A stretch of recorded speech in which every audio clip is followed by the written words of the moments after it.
কিতাপৰ নাম হ'ল ৰাজনীতি আৰু অৰ্থনীতি বিজ্ঞান নৱম শ্ৰেণীৰ পাঠ্যপুথি। এতিয়াৰ আলোচনাৰ মূল বিষয়টো হৈছে আঞ্চলিক ৰাজনৈতিক দলৰ প্ৰাসংগিকতা। বলক তেতিয়াহ'লে এতিয়া আমালোকে পাঠৰ মূল অংশলৈ যাওঁ। আঞ্চলিক ৰাজনৈতিক দলৰ জন্ম ভাৰতীয় দলীয় ব্যৱস্থাৰ এটা গুৰুত্বপূৰ্ণ দিশ।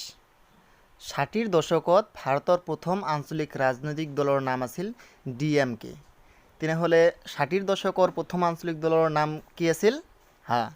DMK মনত ৰাখিবা। আৰু দ্ৰাবিড় মুন্নেত্ৰা কাজাগাম জন্মৰ লগে লগে আঞ্চলিক চিন্তাধাৰা মানুহৰ মাজত আহে আৰু দেশখনত বিভিন্ন আঞ্চলিক ৰাজনৈতিক দলে আত্মপ্ৰকাশ কৰিবলৈ আৰম্ভ কৰে। ৮০ৰ দশকত দেশখনত বহু বেছি আঞ্চলিক দলৰ জন্ম হৈছিল। সেইকাৰণে এই দশকটোক আঞ্চলিক ৰাজনৈতিক দলৰ সোণালী দশক বুলিও কোৱা হয়। মনত ৰাখিবা। বিভিন্ন ভাষা, ধৰ্ম, সংস্কৃতিৰ বৈচিত্ৰ্যৰে ভৰা ভাৰতবৰ্ষত বিভিন্ন অঞ্চল আৰু জাতি জনগোষ্ঠীয়ে স্বকীয় চিনাকি আৰু স্বাৰ্থ অক্ষুণ্ণ ৰাখিবৰ বাবে কৰা প্ৰচেষ্টাৰ বাবে বহুতো আঞ্চলিক দলে আত্মপ্ৰকাশ কৰিছিল। আৰু ১৯৬৬ চনৰ পিছৰে পৰাই ভাৰতবৰ্ষত ক্ৰমাৎ আঞ্চলিক ৰাজনৈতিক দলৰ চিন্তাধাৰা বিকাশ হ'বলৈ আৰম্ভ কৰে। তো এতিয়া আঞ্চলিক ৰাজনৈতিক দলসমূহ জন্ম হোৱাৰ মূল কাৰণসমূহ কি কি আমালোকে ভালকৈ জানি লওঁ। তোমালোকে মন দি শুনিবা। সৰ্বভাৰতীয় ৰাজনৈতিক দলৰ বৈষম্যমূলক নীতি। ২ নম্বৰটো হ'ল দেশখনৰ বিভিন্ন ভাষিক আৰু ধৰ্মীয় গোষ্ঠীৰ মাজত থকা ভিন্নতা। কাৰণ আমাৰ ভাৰতবৰ্ষত বিভিন্ন ধৰ্মীয় ভাষাৰ মানুহে বসবাস কৰে। সেইকাৰণে ইয়াৰ মাজত বিভিন্নতা থকা দেখা যায়।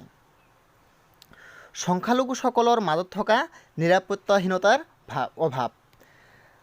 তো কি কৈছে যে সংখ্যালঘু যিবিলাক মানুহ আছে এইবিলাক নিৰাপত্তাহীনতাত ভোগাৰ কাৰণে বিভিন্ন ধৰণৰ ৰাজনৈতিক দলৰ সৃষ্টি কৰে।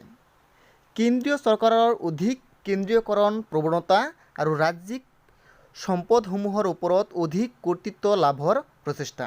আৰু কি কৈছে কেন্দ্ৰীয় চৰকাৰসমূহে কেন্দ্ৰীয়কৰণ প্ৰৱণতা দেখায় আৰু ৰাজ্যৰ সম্পদসমূহৰ ওপৰত অধিক কৰ্তৃত্ব লাভৰ চেষ্টা কৰে।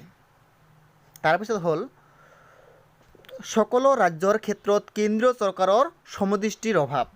কাৰণ সকলো ৰাজ্যবিলাকৰ ক্ষেত্ৰত কেন্দ্ৰীয় চৰকাৰে সমান দৃষ্টিৰে নাচায়।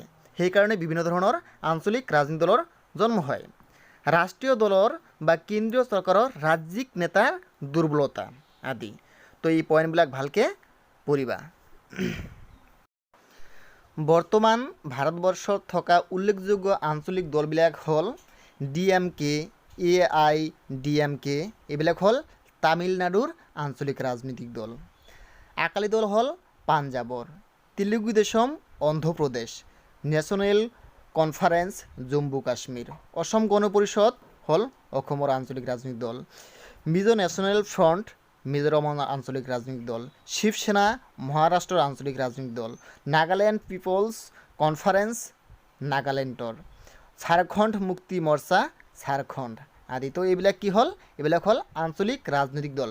বিভিন্ন ৰাজ্যসমূহৰ বেলেগ বেলেগ আঞ্চলিক ৰাজনৈতিক দল। ইয়াৰ পৰা বিভিন্ন ধৰণৰ কুৱেশ্যন আহিব পাৰে। ইয়াত থকা কুৱেশ্যনবিলাক এনেধৰণৰ হ'ব পাৰে। চ' মন দি শুনিবা। অসমৰ এটা আঞ্চলিক দলৰ নাম লিখা। ঝাৰখণ্ডৰ মুখ্য আঞ্চলিক দলটো কি? 5টা আঞ্চলিক ৰাজনৈতিক দলৰ নাম লিখা। আৰু আঞ্চলিক ৰাজনৈতিক দলৰ জন্মৰ মূল কাৰণকেইটা আলোচনা কৰা। তো এনেধৰণৰ কুৱেশ্যন আহিব পাৰে।